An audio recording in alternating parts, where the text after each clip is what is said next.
AMD are once again challenging at the top end of graphics technology with the arrival of the new Radeon VII. Well, when I say the top end of graphics tech, what I mean is actually more like one rung down from the top of the GPU power ladder. The new Radeon takes on the challenge of the RTX 2080, not high-flying 2080 Ti. And by extension, that means it's in the same kind of power band as the two Pascal Titans and the GTX 1080 Ti. Now, I've said in the past, I'm worried about AMD losing pace against Nvidia, and on the face of it, Radeon VII is conclusive proof of this.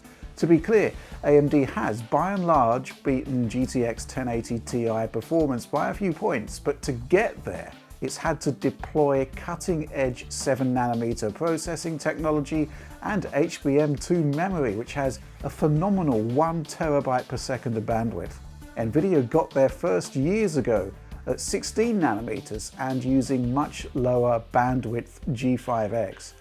So that's looking at the Radeon VII in a kind of glass half full kind of way, because the way the competitive landscape has shifted, or rather not shifted in some respects, well, actually the Radeon VII is a decent deal in terms of price versus performance, and it has one or two tricks up its sleeve that its Nvidia competitors can't match.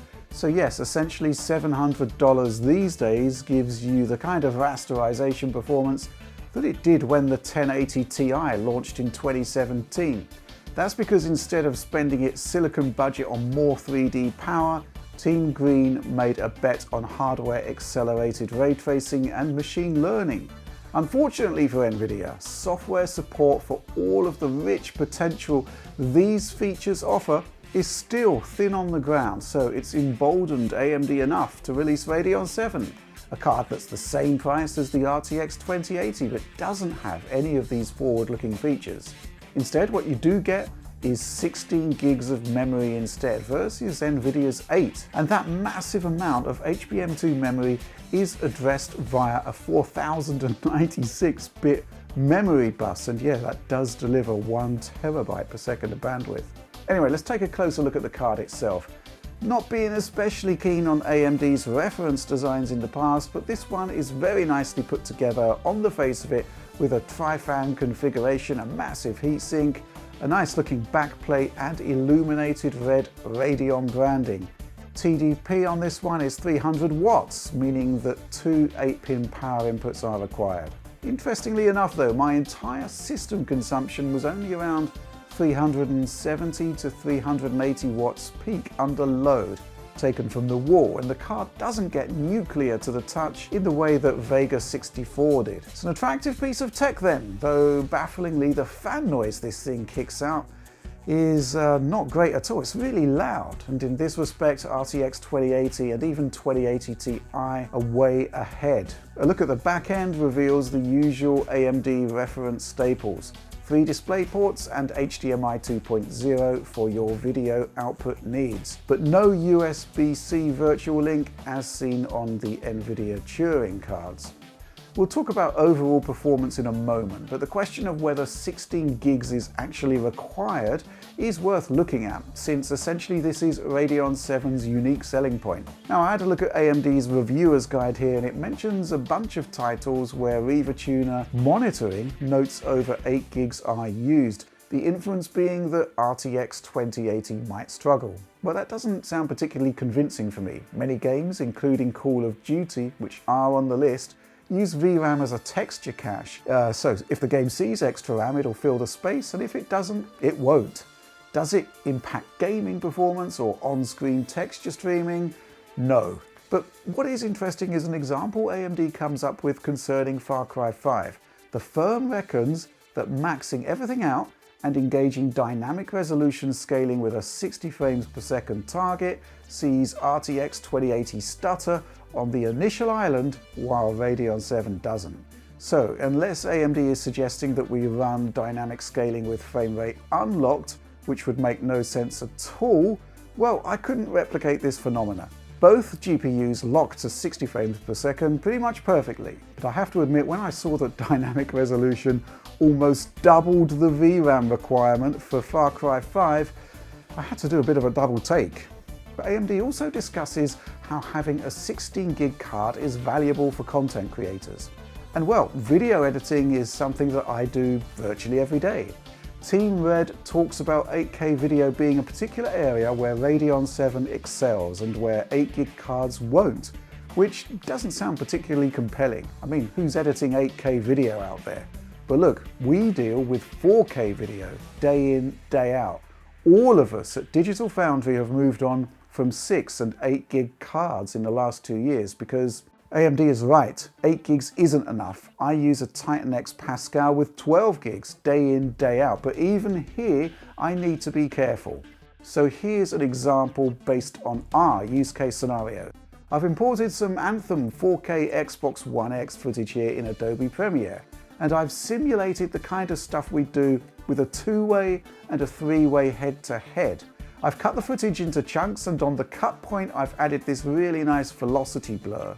It's called Swish Pan by Red Giant. It's part of the Universe suite, and you might have seen it in some of my work. Swish Pan and actually a bunch of third-party filters and transitions are incredibly taxing on GPU VRAM. First of all, I'm going to export the 2-way head-to-head. Now bear in mind that we have just 4 clips total there on the timeline. Exporting takes just under 8 minutes, but both cards can handle 2 4K streams and 2 Swish Pan transitions. Now let's move on to the 3-way head-to-head. 6 clips total, 3 Swish Pan transitions. Like before, I've sped up the footage here because you don't want to be sitting about watching that export bar for 8 minutes. And yeah, Radeon VII does complete the export, but the fact is that the Titan X Pascal can't. It dies around 5 minutes in with an accelerated renderer error. This, my friends, is one of the many errors that can crop up when you run out of GPU VRAM in Premiere. Welcome to my world then, and the reasons some of our videos can be late. Editing them, no problem. Exporting them though, getting the video out, that can be a world of pain. Even 4K assets contained in a 1080p video, like this one, can cause issues if we push too hard on too much fancy stuff. So yes, for content creators, pushing things at 4K, 16 gigs is a godsend. The Radeon VII will allow you to do things that the 2080 can't, that 1080 Ti can't, and that 2080 Ti can't. Even Titan RTX has a 12 gig VRAM allocation. And all the compute in the world won't export that timeline, but Radeon VII will. But gaming? I've got conflicting thoughts about this. I don't think it was a great move for Nvidia to replace an 11 GB 1080 Ti with an 8 gig 1080. But in the here and now, if AMD can't come up with repeatable, convincing examples of a benefit for 16 gigs of memory for gaming, that's a bit of an issue.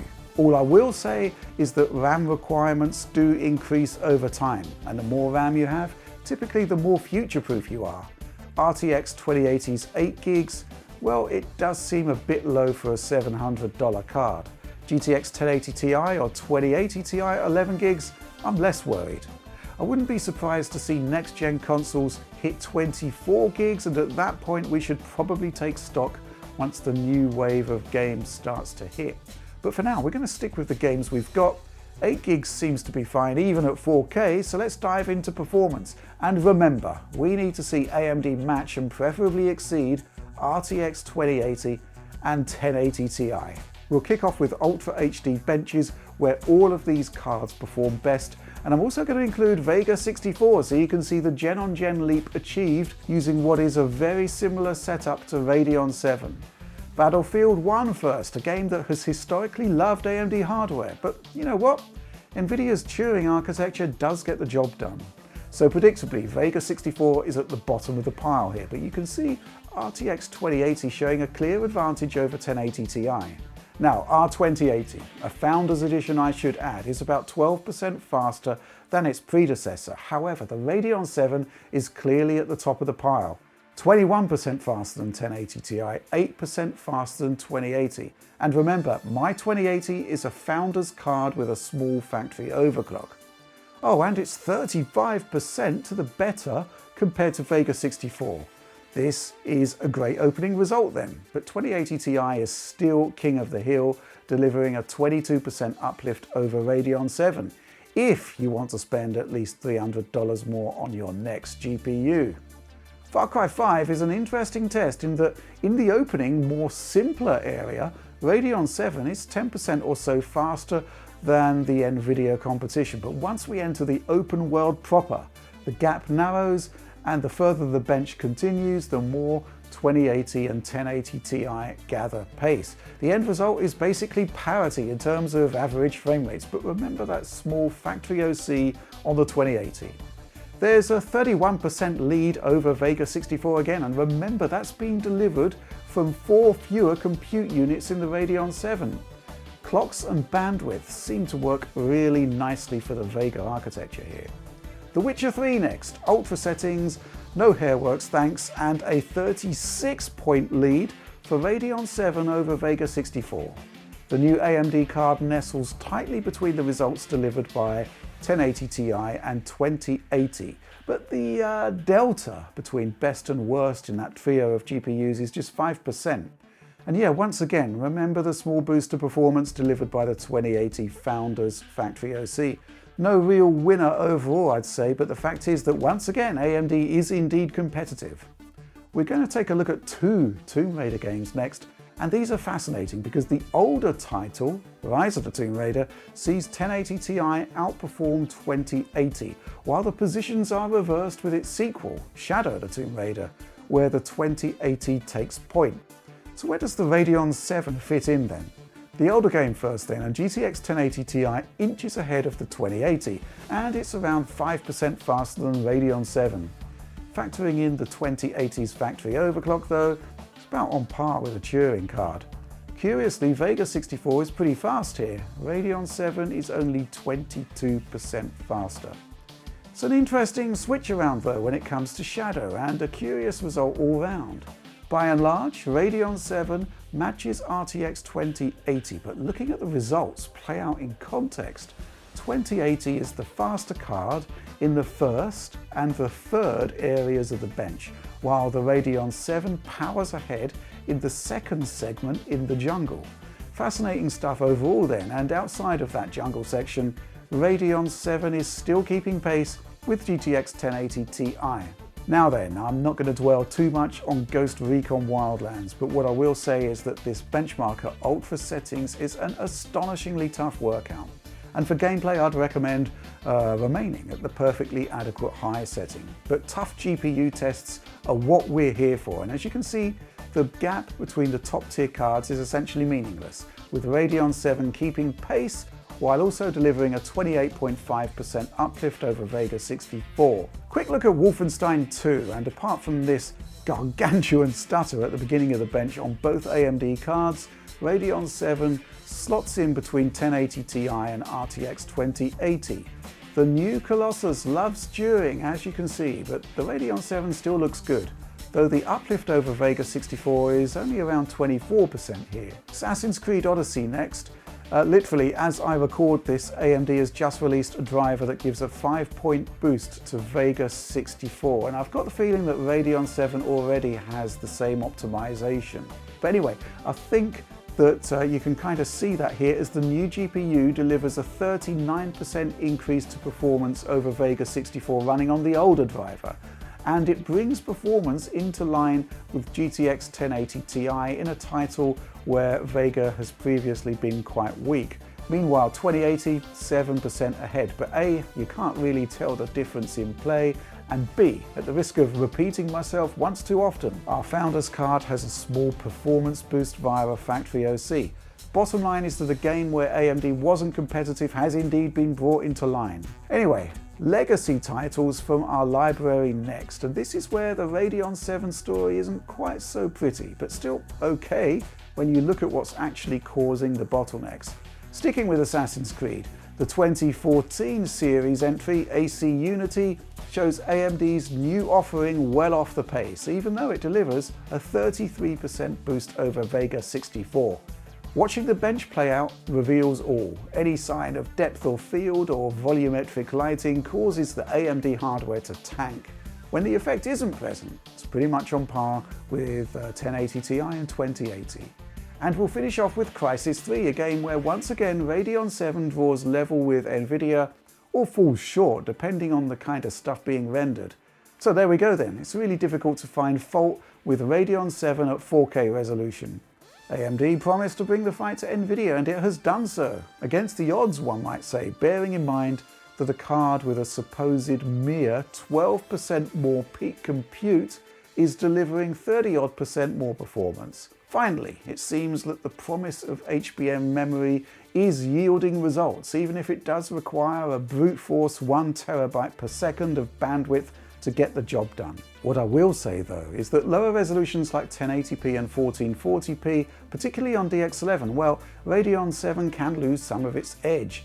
The gaps close up a touch at both results in certain parts of our Battlefield 1 benchmark, but there's still enough of a performance uplift in the bench to see Radeon VII pull away. But that dramatic differential we saw at 4K isn't there anymore. Far Cry 5, so check this out. Something's up here. RTX 2080 is miles ahead at 1080p, while to begin with, Radeon VII performance between 1080p and 1440p is essentially identical. As the bench plays out, 1080p gains traction, but the performance differentials are nowhere near as consistent as they were at 4K. Welcome to the world of a game reliant on single-core power. And for some reason, AMD's DX11 driver is a real bottleneck here. At 1080p, GPU performance in sections of this bench is left on the table, and Nvidia's more efficient driver gets more performance out of what we've already established to be pretty much equivalent GPU power. But even in DX12, there can be some surprises, as we see here in Shadow the Tomb Raider. Radeon VII compared well to RTX 2080 at 4K. But at 1080p and 1440p, well, it still takes point in its favoured jungle section, but in the first and the third segments, Nvidia is significantly ahead. Crysis 3 is super heavy on CPU, yes, even with an 8700K, that I've got overclocked on all cores to 4.7 GHz. At 1080p you can be CPU bound on the RTX 2080, but the times that the graph lines intersect are far more pronounced on AMD. And check this out, when CPU load decreases, suddenly you get your Radeon VII GPU performance back and 1080p frame rates shoot up. Now, in prior RTX reviews, I've said that this tier of card shouldn't be used for 1080p gaming. Frame rates are just too erratic. 1440p should be the minimum. But what I do want to point out is that although the Full HD picture is generally a bit better for Nvidia cards, I still can't recommend them for resolutions this low. Looking at The Witcher 3 here, RTX 2080's 1080p readout is all over the place, and Radeon VII is actually smoother here. Rise of the Tomb Raider next, and there's obvious and clear stutter on the 2080 here at 1080p, while Radeon VII holds firmer. GPUs have become so powerful, and the bottom line is that CPU power hasn't moved in step, all of which means that yes, even if you've got an 8700K running overclocked, it's not fast enough to complement any of these GPUs at Full HD. A sobering thought is that if the 8700K can be so clearly and obviously CPU bound, what do you think is going to happen on prior gen i5s, i7s and of course Ryzen's? My guess, the problems you have at 1080p in my examples may become more of an issue, perhaps even at higher resolutions like 1440p.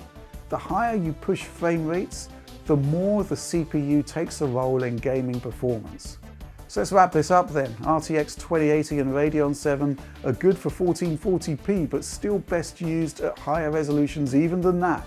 For gaming, RTX 2080 seems stronger if you must game at 1440p, but at 4K, they're very similar, and AMD is obviously very competitive here. The question you need to ask yourself is whether 16 gigs of RAM trumps ray tracing features and DLSS. For gaming, the jury's still out because, well, there's just so little RTX content available at the moment. But if you're really pushing video editing, well, certainly for my use case scenario, that extra RAM is going to make a difference, possibly a big difference. 8 gigs is definitely a limiting factor in that scenario, and I think I've demonstrated that even 12 gig cards can hold me back, even in relatively simple 4K Adobe Premiere projects. I like the card overall, and actually my biggest complaint about it is the noise level. I've no idea why the Radeon VII is loud, but I guess it probably won't apply to partner cards when they appear. Okay then, so I hope you found this one interesting and insightful. As always, please do like and subscribe to support the work we do here at Digital Foundry, and ring the bell for instant notifications whenever a new video drops. And yeah, please do check out our Patreon at digitalfoundry.net. Supporting the team more directly really does make a world of difference. And of course, you get pristine quality video downloads of everything we do. But that's all from me for now. Thanks for watching.